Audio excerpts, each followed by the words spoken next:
January 9th, 1944, Pearl Harbor, Hawaii. A new American aircraft carrier is being commissioned, and it is the 47th to join the fleet since the war began. The USS Essex class carrier,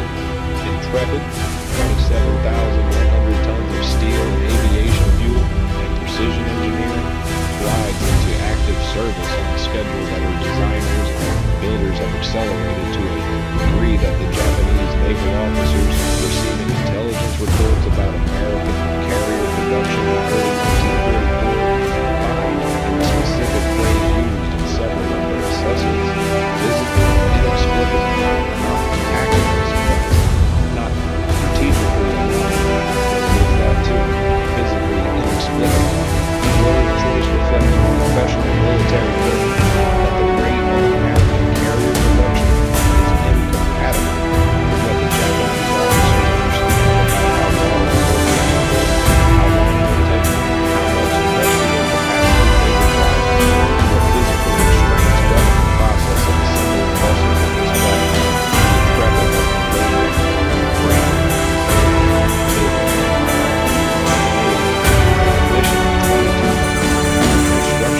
construction schedule achievement requires nearly efficient shipyard management and a specific organization capacity to sequence the development, separate work operations and constitute workforce production, to manage the supply chains and deliver the materials to each operation. But once the operation requires plan and retain a skilled workforce, the precision aspects of warship construction demands that every stage of the the fire control system installation, and aviation fuel system build show copy, the most capable fleet carrier the Japanese Navy had possessed at the beginning of the war, and whose construction represented the application of the best Japanese naval engineering and shipyard organization to the problem of building a fleet carrier, took 40 months to build to the standard that Japanese naval aviation required. The Japanese officers reading the Intrepid's commissioning report and reading the reports of the Hornet, the Yorktown, the Bunker Hill, the Wasp, the Franklin, the Essex, the Cowhead, the Monterey, the Linwood, the Cabot, the Independence, and every other American carrier joining the fleet across 1943 and 1944 are encountering the specific reality that Admiral Yamamoto Isoroku had predicted before the war began, and that his private assessment, reported by staff officers who survived and described in post-war testimony, captured in language that has since become one of the most frequently quoted private observations of the Pacific War, that American productive capacity was something that violated the basic assumptions on which Japan's decision to go to war had been premised, that America was building at a speed and scale that no military conflict built for a war with comparable industrial power was fully imagined, that it was, in the phrase attributed to the very beginning of multiple sources, against the law,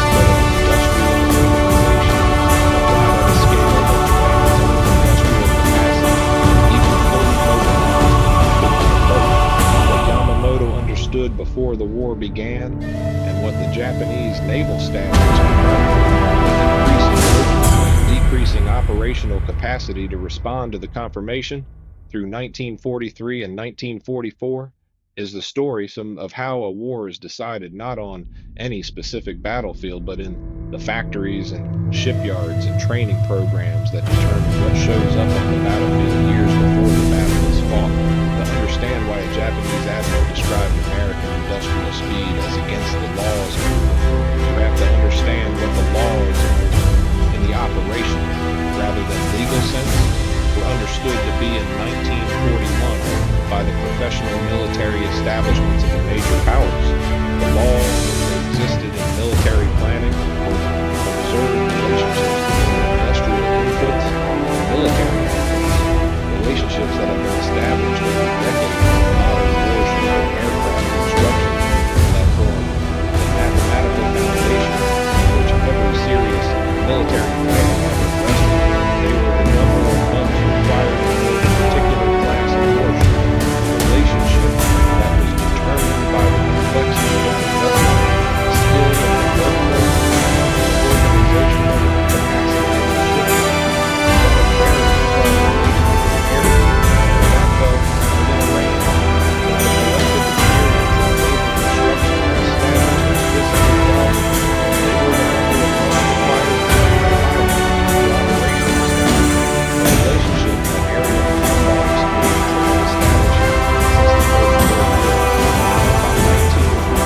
capital requirement of precision manufacturing that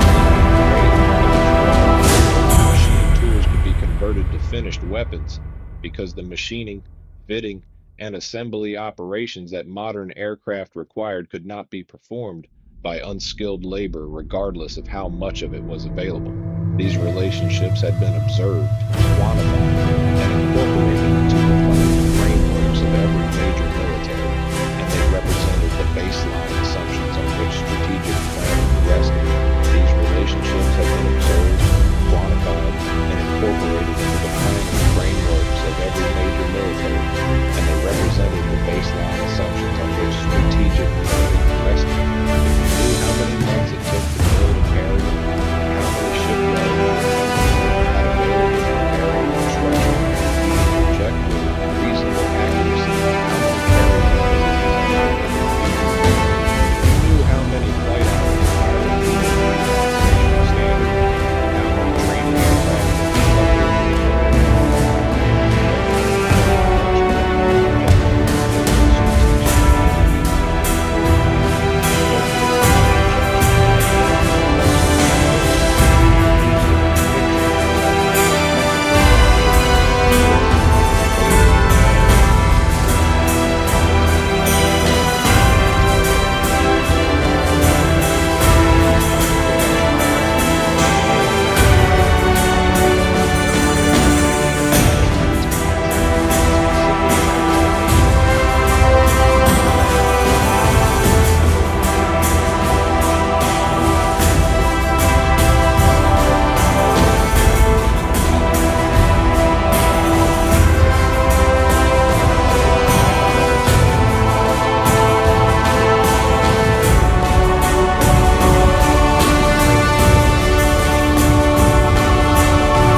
wartime American air power. In 1936, the Japanese planning estimate for 1942 American production, derived from the peacetime baseline and the assumption of a normal wartime conversion rate, had projected approximately 25,000 to 30,000. The actual figure exceeded this estimate by 60%. In 1943,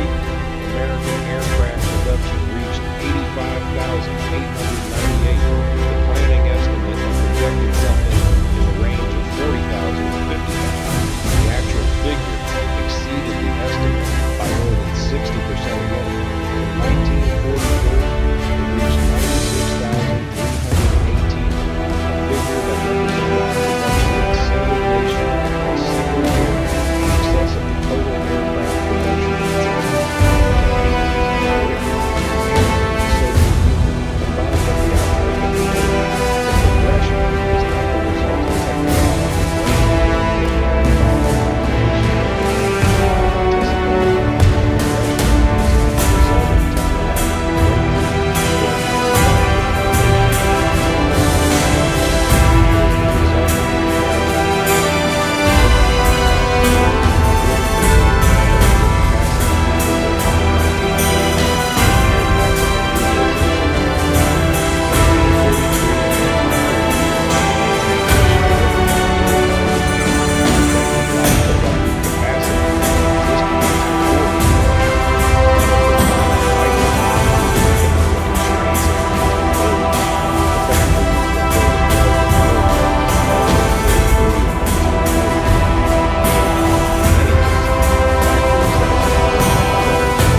the Willow Run plant in Ypsilanti, Michigan, built by Ford Liberator bombers, was constructed on a site that had been farmland in 1940, began production in 1942, and by 1944 was producing a completed B-24 bomber every 63 minutes, staffed by workers who had been trained in the mass production assembly methods that Henry Kaiser pioneered for automatic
7 million tons annually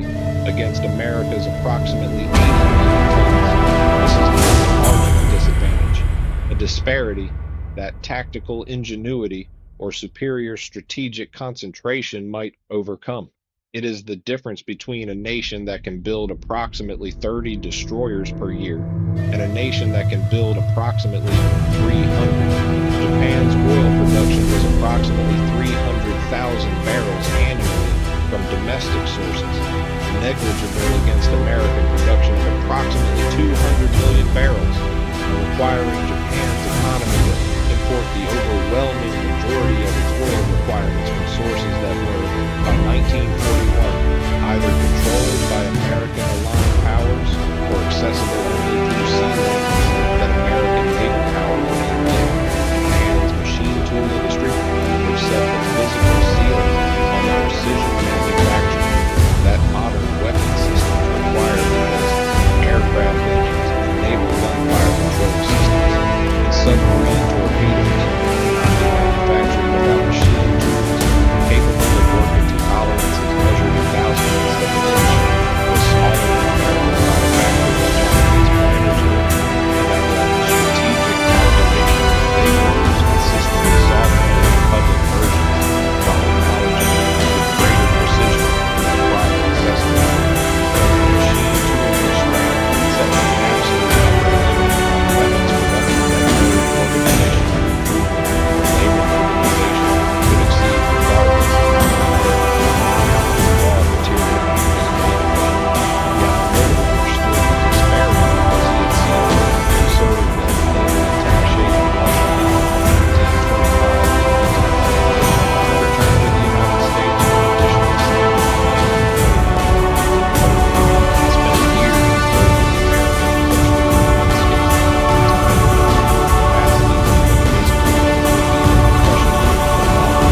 American industrial landscape, where Ford's River Rouge complex, a 5-mile stretch of industrial infrastructure on the Rouge River that took in iron ore at one end and rolled finished automobiles out the other, a vertically integrated manufacturing operation of a scale and organizational sophistication that had no parallel in any other industrial economy, was processing raw materials and producing finished vehicles at a rate that Yamamoto, whose background was in naval gunnery and aircraft, found almost incomprehensible as an expression of what industrial civilization was capable of. He visited Texas oil fields,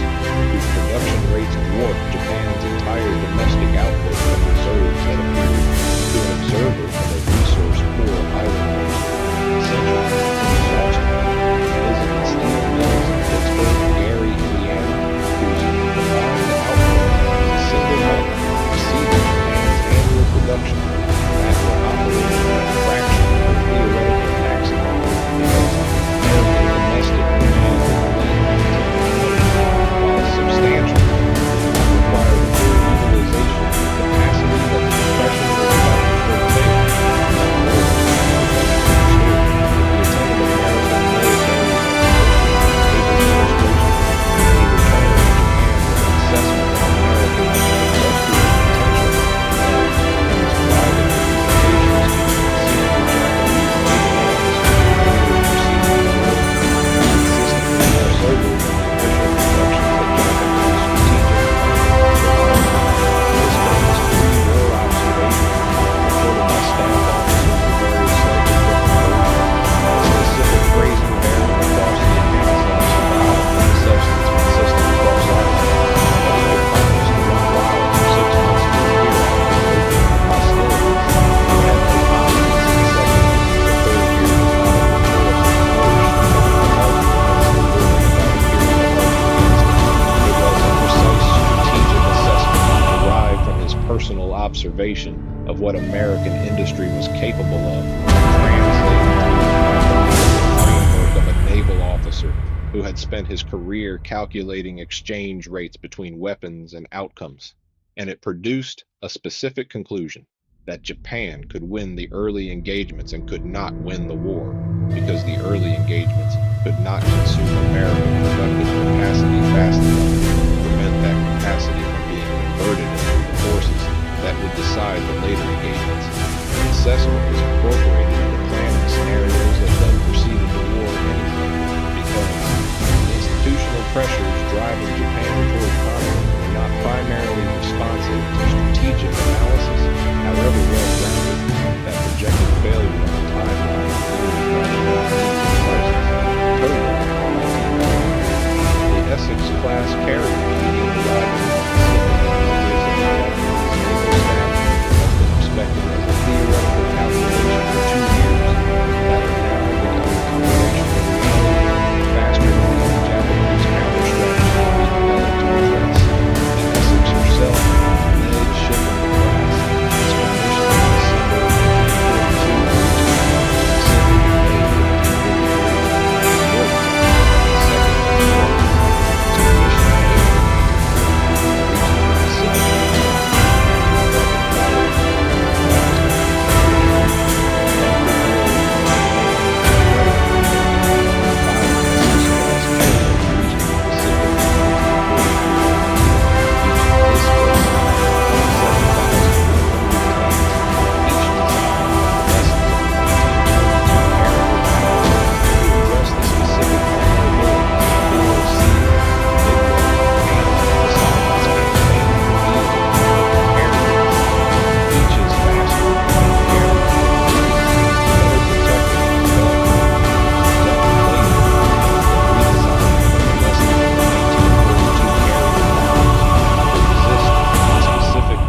damage that Japanese aircraft had inflicted on American carriers at Coral Sea and Midway,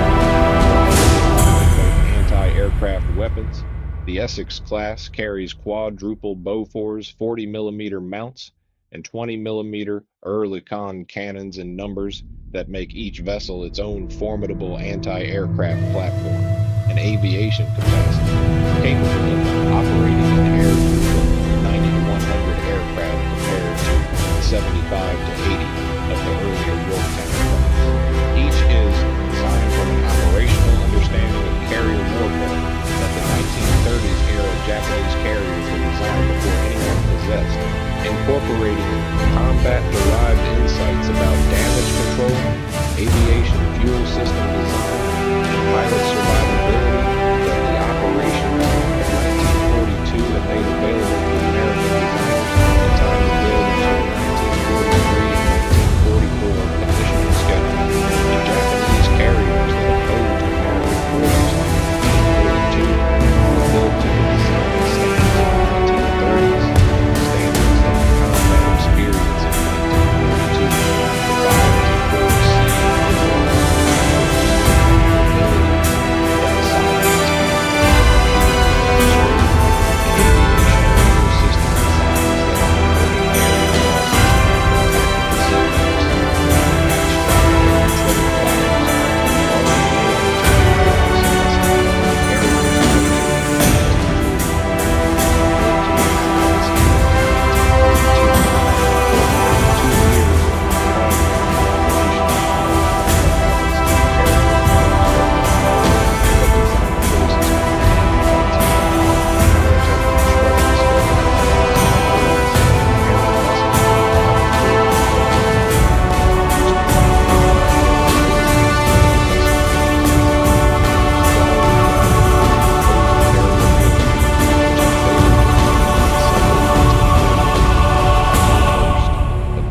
gap, which had been close enough in December 1941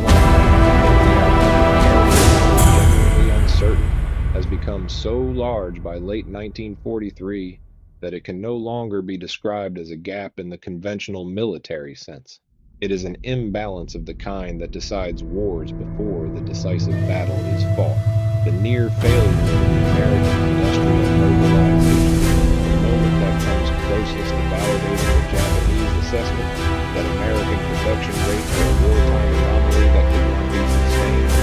arrives not on any shipyard floor or in any factory, but in the political economy of American labor relations in 1943. War labor established and managed the relationship between the American government, American industry, and American labor the wartime production peak faces in 1943 a series of work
monitoring American domestic conditions through the intelligence networks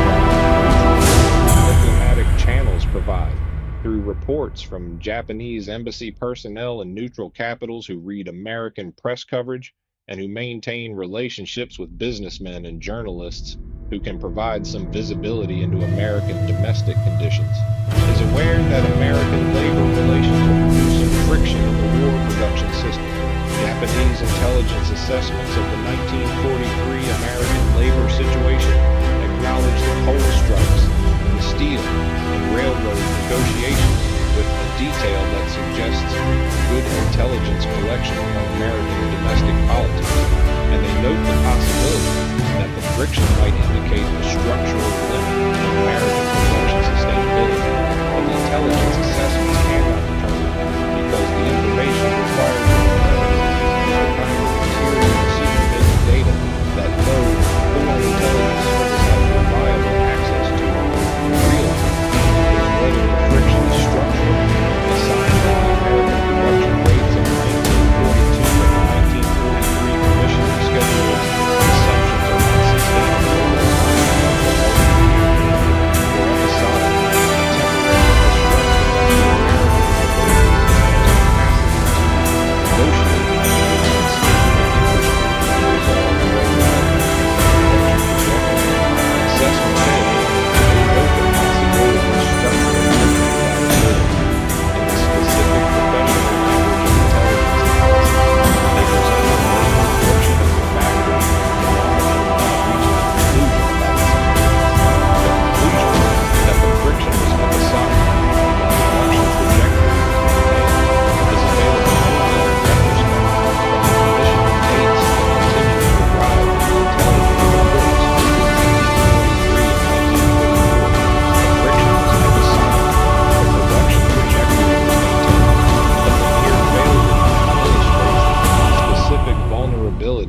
that the American industrial mobilization contains. The mobilization depended on a degree of labor management cooperation that the American political system could incentivize but not compel, and that the specific social and economic conditions of wartime America produced in sufficient measure but not without significant political cost. By June 1944, when the fast carrier task force under Vice Admiral Mark Mitchell engages the Japanese mobile fleet in the Philippine Sea, the quantitative transformation that Yamamoto had predicted and Japanese naval planning has never adequately incorporated is complete and visible in a way that no operational analysis of the matter can avoid acknowledging. Task Force 58, the American carrier striking force in the Philippine Sea, comprises 15 carriers, 7 fleet carriers, 6 guns,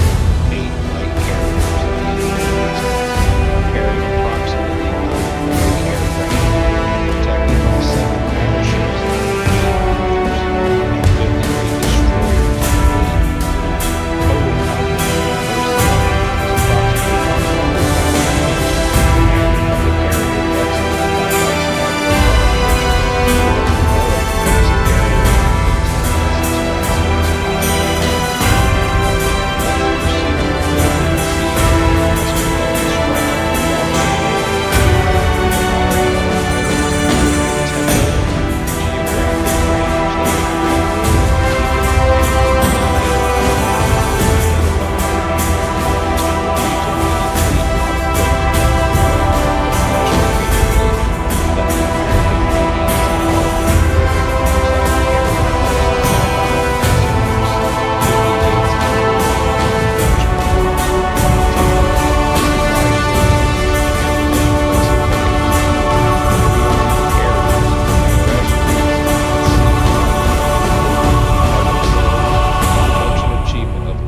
significance to the carriers, fleet support, infrastructure that extends the operational range of the fast carriers to the entire Pacific, and that has no equivalent in Japanese naval logistics, which requires the mobile fleet to operate from shore bases and limits its strategic flexibility to the radius of its own fuel capacity. The Japanese mobile fleet, the last carrier striking force, the Imperial Japanese Navy, possesses that it is willing to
because it is without danger or cost,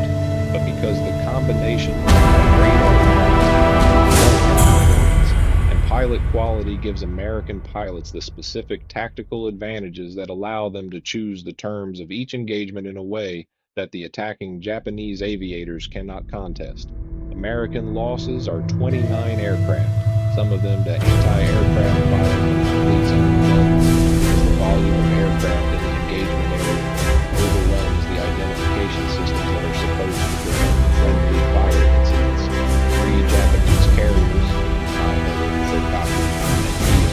are sunk during the operation by American submarines and Hellcat escorting strike aircraft. The Great Marianas Turkey Shoot, as American pilots landed with debris, is decided before the first Japanese aircraft lands, decided by the training programs and production and shipyard schedules that have been operating since 1942 in factories and airfields across the continental United States. Specific economic representation of its product, pilots, and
physical product of shipyard capacity committed 22 to 30 months earlier, that the pilots flying from them are the product of training programs expanded 18 to 24 months earlier, that the Hellcats shooting down Japanese aircraft at 19 to 1 ratios are the product of design decisions made 2 to 3 years earlier in response to combat experience that Japan has overworked. The Avenger torpedo bombers, Helldiver dive bombers, flying from those carriers are the products of American aviation industry at the same time frame, designed specifically to address the tactical shortcomings of the F-4 F-5 SBE dominance TVS predecessors had demonstrated against Japanese forces in 1942, and that the Japanese ability to contest any of these advantages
that kills him and scatters his staff across the Philippines. Fall into American hands and provide intelligence of significant operational value. Admiral Toyota Suemu, who assumes command of the combined fleet after Koga's death and who commands the Japanese naval forces at the Philippine Sea, inherit Yamamoto's assessment of American industrial potential without inheriting his specific and personally observed knowledge industrial landscape that had given his assessment its texture, its precision. For Yamamoto, the disparity had been concrete. The Rouge River complex, the Pittsburgh mills, the Texas oil fields, the specific physical manifestations of American industrial capacity that he had seen with his own eyes during the Sinai-Turkish reign. His curiosity had given him access to industrial infrastructure that most military observers saw only from the outside. His successors, the disparities happened. Commission debates, fleet assessments, production figures that their analytical frameworks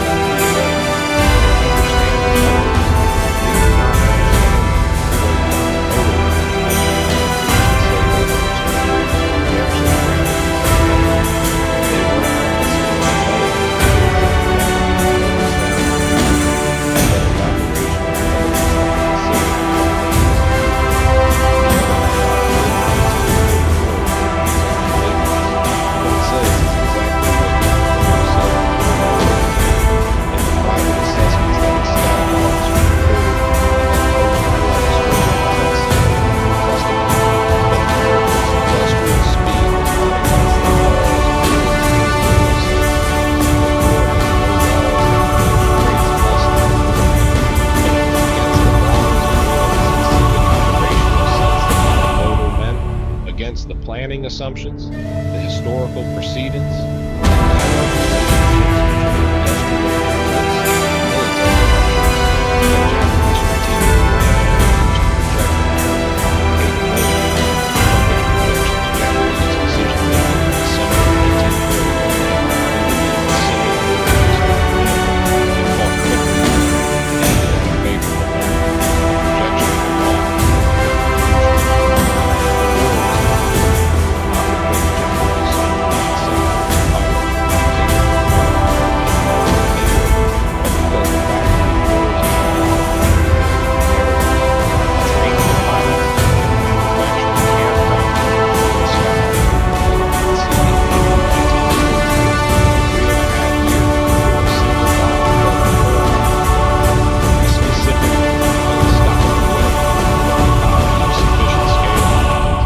mobilized, produces military power that no enemy planning framework can fully account for. In war, the nation that builds faster does not merely win later, it determines the outcome before the battle begins.